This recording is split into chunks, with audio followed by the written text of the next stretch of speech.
น้องก็ยิ่งงันใจเจ้าของเป็นอย่างบ่มองผู้บ่าวคนใหม่จักเถื่อเป็นให้เอาเหลือ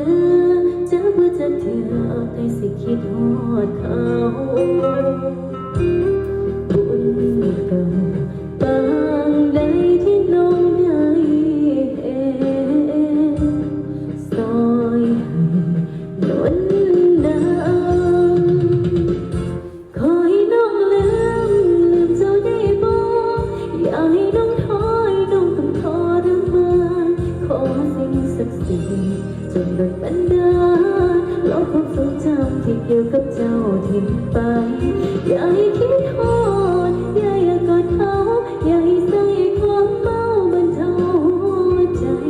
ขอให้น้องสาวเจ้าลา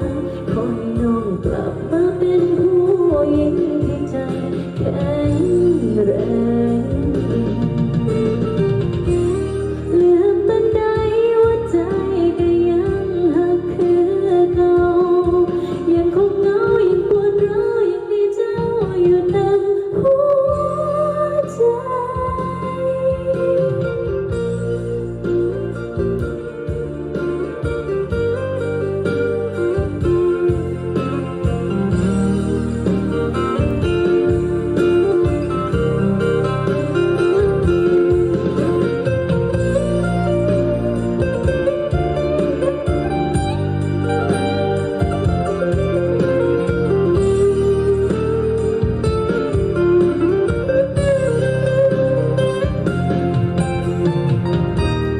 บุญเก่าปางใดที่น้องได้เห็นซอยให้หนุนนำ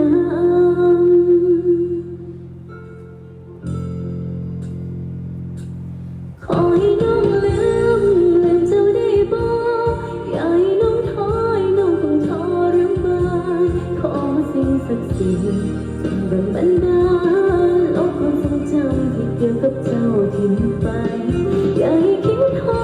ดอย่ากอดเขาอย่าให้ใส่ความเมาเป็นเท่าหัวใจ